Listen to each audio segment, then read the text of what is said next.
ਗੋਂਗਲੂ ਹੋਣ ਤੇ ਵਿੱਚ ਗੋਸ਼ਤ ਹੋਏ ਤੇ ਨਾਲ ਹੋਣ ਫਿੱਕੇ ਚੌਲ ਤੇ ਫਿਰ ਜਿਹੜਾ ਉਹਨਾਂ ਦਾ ਖਾਣ ਦਾ ਸਵਾਦ ਹੈ ਇਹ ਤੁਹਾਨੂੰ ਵੀ ਯਾਦ ਹੀ ਹੋਏਗਾ ਤੇ ਸਾਨੂੰ ਵੀ ਬੜਾ ਯਾਦ है।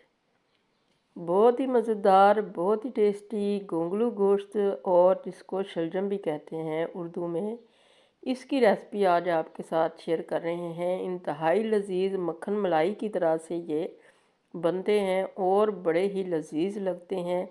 सब बच्चे बड़े शौक़ से इसको खाते हैं। बहुत ही ज़्यादा ये मज़ेदार सी डिश है और इनको बनाने का तरीका जो आज आपके साथ शेयर करूँगी वो इंतहाई आसान है और इस तरीके से आप बनाएंगे तो आप इसके फ़ैन हो जाएंगे। जो शलजम गोश्त खाना पसंद नहीं करते वो भी खाएंगे और उंगलियां चाटते रह जाएंगे। इतने लजीज और मज़ेदार ये बनेंगे और इतनी आसान रेसिपी होगी कि आपका दिल खुश हो जाएगा इसको खा के बना के, और घर वाले भी खुश हो जाएंगे, आपके गुण गाएंगे जब ये आपके हाथ के बने हुए गोंगलू गोश्त खाएंगे। तो इनको बनाने के लिए हमने सबसे पहले लिया है गोश्त, इसको अच्छी तरह से धो लिया है। ये मिक्स गोश्त है, इसमें चर्बी भी है, हड्डियों वाला भी है और इसके अंदर चाँप भी है, इसके अंदर सीने का गोश्त भी है, यानी कि ये मिक्स फ्लेवर का गोश्त है। मिक्स यानी कि ये हमारा बकरे का गोश्त है। तो ये हमने 1 किलो लिया है। इसके अंदर हर तरह की बोटी है तो इससे बड़े जूसी से बनते हैं ये और इसका मज़ा भी बहुत आता है। तो ये लहसुन हमने डाल दिया है 1 पूरा और ये सुरख मिर्चें डाल दी हैं, अपने टेस्ट के हिसाब से डाल लें। हमने 2 टीस्पून डाली हैं और ये हल्दी डाल दी है ½ टीस्पून और ये 2 बड़े प्याज डाल दिए हैं। तो इनको मोटा मोटा काट के डाल लें या इस तरह से डाल लें। तो इसको हमने प्रेशर लगा के रख दिया 10 मिनट के लिए। 10 मिनट में बहुत अच्छा सा गोश्त हमारा गल चुका है। इसको हमने चेक कर लिया है।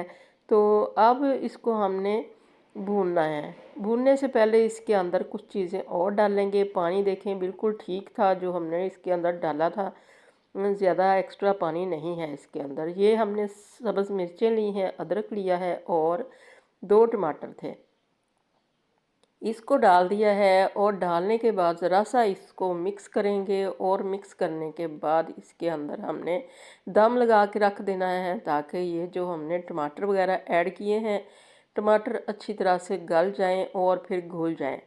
और जैसे ही ये घुल जाएंगे तो 5 मिनट के लिए हमने इसको कवर करके रखा था। तो ये अब घुल चुके हैं। अब इसके अंदर हमने ज़रा सा ऑयल डालना है, बहुत ज़्यादा ऑयल इसके अंदर हमने नहीं डालना क्योंकि ये चर्बी वाला गोश्त था तो इसका अपना ऑयल भी काफ़ी निकल चुका है नेचुरल। तो इसमें हमने बिल्कुल थोड़ा सा तकरीबन 4 टेबलस्पून के करीब ऑयल डाल दिया होगा। और गोश्त हमने भून लिया, वो बहुत अच्छा गल चुका था तो इसको हमने निकाल लिया। जब ज़्यादा गोश्त गल जाए तो इसको निकाल लिया करें, सब्ज़ी के साथ ऐड मत किया करें क्योंकि फिर सब्ज़ी भी गलेगी तो वो और ज़्यादा गल जाएगा और घुल जाएगा तो फिर जो सालन है उसकी शक्ल भी अच्छी नहीं होगी और खाने में भी मज़ा नहीं आएगा।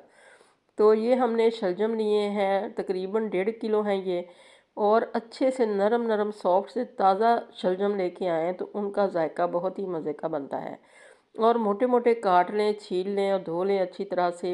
इनको थोड़ा सा पानी ऐड किया है इसके अंदर ½ कप के करीब, और इसको अब दोबारा से हमने लगा देना है प्रेशर। और प्रेशर हमने इसको सिर्फ 5 से 6 मिनट के लिए लगाया है क्योंकि ये बड़े ही ताज़ा थे तो बड़ी जल्दी से ये हो गए।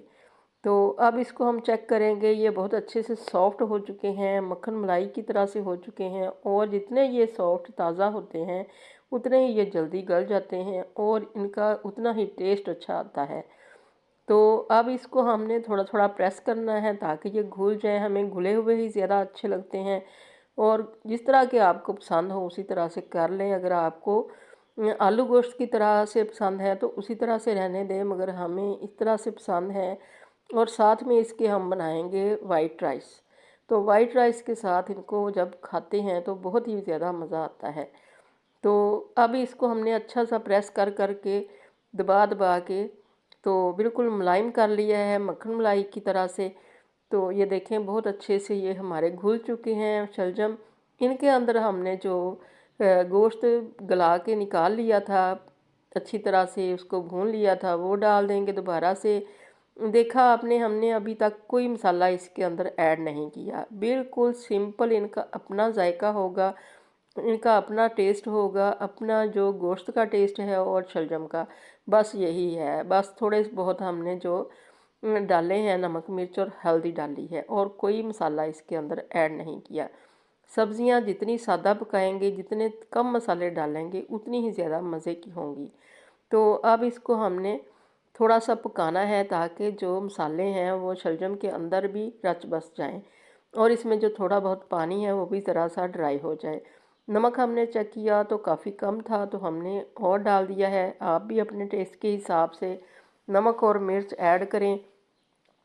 और अब हमने ये 1 टीस्पून गरम मसाला ऐड कर दिया है, घर का बना हुआ। इसकी रेसिपी भी हमारे चैनल पे मौजूद है। ये जादुई मसाला है, इसको जिस किसी सालन के अंदर डालें, जिस किसी रेसिपी में डालें, ये बहुत ही मज़े का लगता है। और ये देखें, हमने 1 चीनी का चम्मच भी डाल दिया है। ये तकरीबन हमने 1 टेबल स्पून के करीब डाल दी है चीनी। अगर चीनी ना डालना चाहें तो शक्कर डाल लें, या फिर इसके अंदर आप गुड़ भी डाल सकते हैं, बिल्कुल ज़रा सा, क्योंकि ये काफ़ी मीठे हैं तो ज़्यादा नहीं डालना। थोड़ा सा डालने से ही इसका टेस्ट एकदम से निखर के आ जाता है इस खाने का। तो ये हमने हैंडफुल भर के डाल दिया है धनिया। धनिए के साथ इस खाने की, इस सालन की टौर ही कुछ और हो जाती है। तो बहुत ही मज़े की लुक आती है इस सालन की। अगर आप इस तरह से बनाएंगे तो आपको इतना ज़्यादा मज़ा आएगा। साथ में बॉयल्ड राइस बनाएं या फिर पराठे के साथ भी खाएं, देसी घी ऊपर से डाल के या फिर मक्खन डाल के, तो इंतहाई लजीज ये खाना लगता है। और बहुत ही इसको खा के बड़ा ही ये जूद हज़म है, और बड़ी जल्दी से ये जायका भी इसका बड़ा मज़े का लगता है, और हज़म भी बड़ी जल्दी होता है, और मज़ा आ जाता है इसको खा के। तो अभी भी मैं वॉइस ओवर कर रही हूँ, मगर मुझे दिल करने लग गया है कि दोबारा से बनाऊँ और दोबारा से खाऊँ। तो आप भी इस तरह से बना के देखिएगा। बड़ी ही सिंपल और सादा सी ये रेसिपी है, और आपको बहुत ज़्यादा पसंद आने वाली है। तो इस तरह से बना के देखें, जो शलजम नहीं खाते वो भी खाएंगे इंशाल्लाह, और जो पहली बार खा रहे हैं वो बार बार खाएंगे, और घर वाले अपने मुंह से कह के बनवाएंगे आपसे। इतने सादा और सिंपल से, और बनाने भी कितने आसान हैं। गोश्त अगर ज़्यादा गल जाए तो इसको निकाल लें और सब्ज़ी को गला लें, और गलाने के बाद इसको इकट्ठा कर लें और इनको जॉइंट करके पकाएं थोड़ी देर, इनको दम पे रखें तो बड़ा ही अच्छा टेस्ट आता है। और धनिया ऊपर ज़रूर डालें, क्योंकि धनिया तो इस हांडी की जान है। और गरम मसाला जो मैंने इस अपने चैनल पे शेयर किया हुआ है वो बना के डालें तो और भी ज़्यादा मज़ेदार सालन जाता है। तो अल्लाह करे आपकी रेसिपी भी बहुत अच्छी बने। मेरी तरह दुआओं में याद रखिएगा। अल्लाह हाफिज़।